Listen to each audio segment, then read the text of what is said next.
Today, we are going to be heading into pretty sure we're on episode 6 of my Adulteen series. This is a series where I'm talking about going through the changes of transitioning from the mindset of a teenager to an adult and learning how to adult and do adult things, the things that I'm learning, and things that can be helpful to you guys along the way. So today, we are going to be talking about the fact that I am in therapy and life coaching as a Christian. Let's get into it. When I tell you guys, between therapy, between Jesus, between life coaching, all three of them are doing a work in me. The work's still being done. There's been work that's been done, but it's still a lot of growth to be done. And honestly, until we die, we won't be fully whole. So I know I basically spend the rest of my life constantly just working to be better than yesterday. Working to be better than yesterday. That's it, okay? So I'm also going to be using my notes to help me because I was writing like excerpts and everything to myself, but I truly agree when I say when you open yourself up to the unknown, healing, guidance comes in, growth, acceptance, and better understanding. When I tell you guys, I wrote, Jesus saved me, therapy helped me, and coaching is evolving me, no doubt. These resources literally can only be of help to you only if you're honest. Going into your sessions, if you're going into your first session, or if you're looking into going in for sessions, the only way that it'll be beneficial and you'll see growth is if you're 100% honest. In your wrongdoings, in your mess ups, you have to be 100% honest. You know, you can't go in with the mindset of trying to manipulate them or trying to only tell half truths, because then at that point, it's just, you're not leaving room for accountability to be, you to be held accountable for anything. You're not leaving room for anything, really. At that point, you're just playing the sympathy and blame game.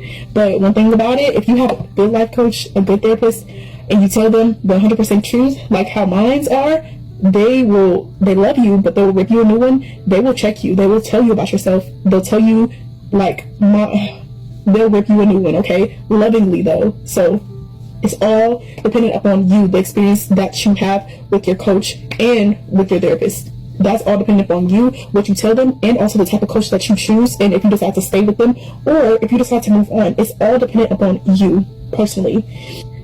I also wrote in my excerpts that social media and its growing popularity has caused a lot of good things, but also bad things to be spread and shown, which I 100% agree with that. Social media, and this is actually fun fact, social media in 2021 was what brought me to Christ, funny enough.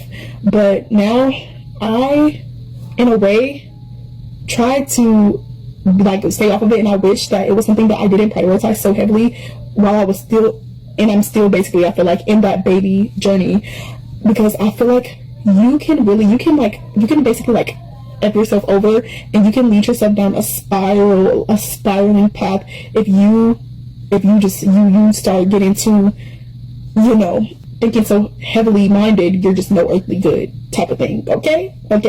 So I was just writing how so much comparison, hatred, but also lots of funny and hopecore that I love on social media.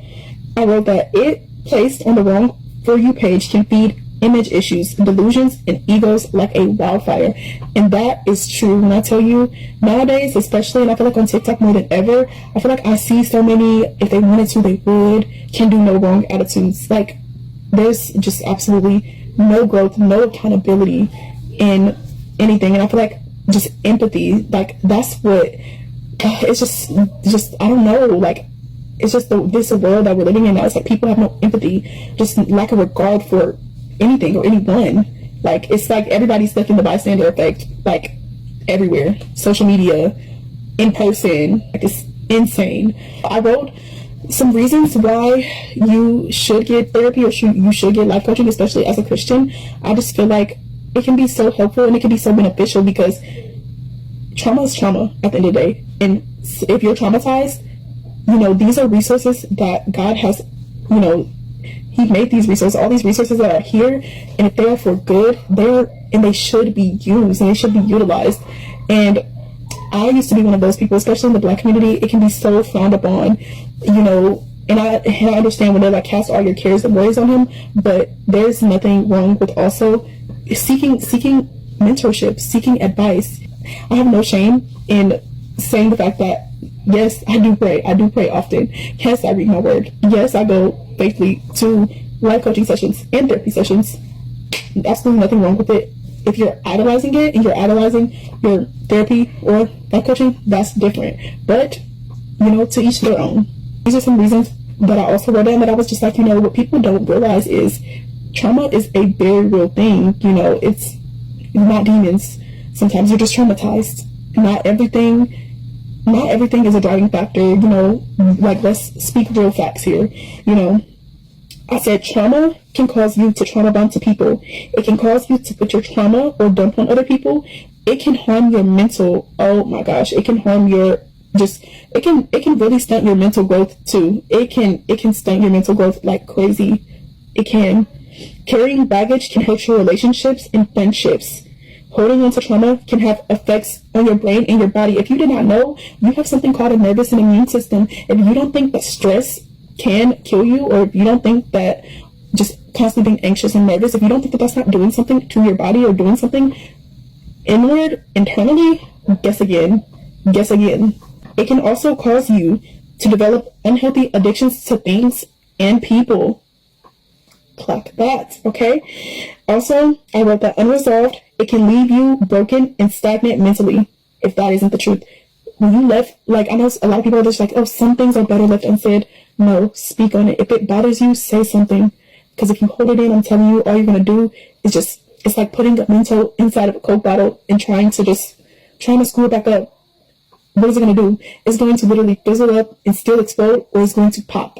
It's not good. You need a healthy outlet. And I'm going to keep going. I said for the end, I said it can cause you, the traumatized, to unknowingly or knowingly become the traumatizer. You ever see a Law and Order where sometimes the victim can end up becoming the perpetrator? It just depends. Not all, but some. But it's a very real thing, and it does happen in real life. Victimizers can become the abusers. It's just sadly, it's a stigma, but, I don't put that stigma on anybody. You only do things if you want to do things, and that's just that.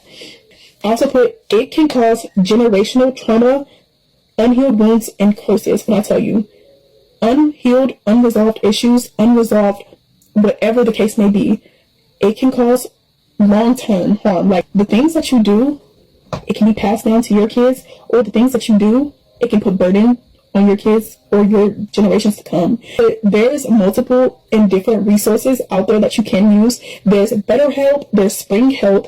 I personally use Spring Health because that's what my insurance is partnered with. Check your insurance cards and see exactly where your insurance is accepted. Search up therapists near you, anything. Look for the resources. Only you can find the resources if you look for them. It's not going to happen just mysteriously. You're just going to stumble upon. No, if you truly want it, and if you truly, want the help, you'll look for it. But for the most part, those are resources that I know of. Spring Health, BetterHelp. I know some people are saying they use ChatGPT, but I don't know how I feel about that, because I do kind of agree that in a sense of, when I see certain people in their conversations with ChatGPT, it can just agree with what you say sometimes, most of the time. So be wary, be careful with that. So I also put, it is not anybody else's obligation, or it's nobody else's obligation to put up with you and issues that you're giving them because of your unhealed, unresolved trauma. You can push really good people away in your life, whether it be relationships, friendships, family, due to trauma that you can, if you leave it unresolved, and you can do it either knowingly or unknowingly, but nobody's entitled to put up with anything from you just because you're traumatized. It's not how the world works, sadly. It's not. I also put things that aid in anxiety and depression, dirtiness, whether that be your car, your room, your home as a fool. When I tell you, there would be times when I would just really leave my room to just sit, and it would just be clothes everywhere. Those were the times where you could genuinely tell I was going through it. You can tell by someone's surroundings or by their living conditions what's going on in here. You can tell. Being in bed all day. Get up, open those blinds, get up, get moving. Get out the bed. You're going to be depressed. I'm telling you. Doom scrolling. this point, I'm pretty sure I've heard that word so much. It has been being used so much more. Just aimlessly scrolling. Do something productive with your time and with your life. Get up. Ooh, lack of sun. Get out, take a walk every now and again. If not every day, try to at least get out for like 10, 15 minutes. Take a walk. Get some sun. Get some vitamin C, some natural vitamin C. Like, Ooh, lack of routine or no order. You wonder why your life is just going to ruins. You don't even have a routine. You roll out of bed at noon every single day. No plan. No nothing. No goals. Just existing. No bueno. No bueno, mi gente. Oh, no hobbies. You gotta have create some substance, okay? Get some substance. Create some for yourself, okay? Find some hobbies. Something that you like to do. Something. You literally can find something. Baking, cooking, activities, rock climbing. There's all types of stuff. Find something. Pick it. Learn it. See if you like it. Master it. Enjoy it. No sense of direction. Oh, when I tell you, when you're anxious and depressed, when I'm telling you, when you're anxious, you are going to make just drastic decisions, or you're going to make impulsive decisions. And when you're depressed, when I tell you, all you're going to do is you're going to overthink any decision you make. It's constant. It's one after the other. I'm telling you. I also wrote basically in the end, just a little excerpt as well. I put, it's no fun to be depressed. I put, it's no fun to be depressed, hurt, burdened, operating in or off trauma. It'll never get you anywhere. Life coaching was and is one of the best decisions I made for the betterment of my life. My life coach and therapist aren't there for just my comfort, but there for the betterment of my quality of life and mindset. Depression, anxiety, BPD, OCD, addiction are real things. They are real things. Life coaching really helps me with goal setting, accountability. She's like a mentor, and my life coach is really amazing. She is basically my mentor. And it's almost like a basketball coach helps and guides their players in practice and through the game with plays. A life coach is the same with life. Therapy is more so for talking about and identifying the trauma. That was my first step. When you don't know exactly what's wrong, sometimes it can be hard to fix or pinpoint the problem, but therapy was a game changer for me. I actively do life coaching a ton more than therapy. I do. I just feel like life coaching is where I am right now. Therapy was my beginning, and I'm no longer in a traumatized state. I'm more so in trying to navigate through life now. So that's why I'm no longer really that much in therapy. But they still both are very beneficial to me, and I still do them both. So, hey. Then I put some stigmas that a lot of people like to say about therapy, life coaching. No, you are not crazy for attending life coaching. No, it does not make you less of a Christian to attend life coaching or therapy. No, it is not just for depressed people. No, you cannot always use family or friends or your spouse to dump your problems on. No, therapy, life coaching is not excluding God or prayer. If you can find a therapist or a life coach that includes God or Jesus or is a follower, that's even all the more better. I know my team, yes. No, you aren't too young or too old to attend. There's no age limit, okay? Yes, as an adult, you should have self-control and know how to regulate your emotions healthily.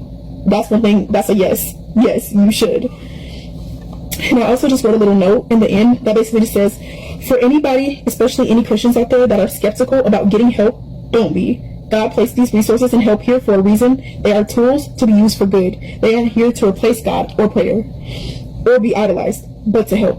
Use them for good. But as I always tell people, no sole person, place, or thing should be your source of happiness but the Lord. Be careful. Take care of your mind, soul, body, and spirit. So, yeah.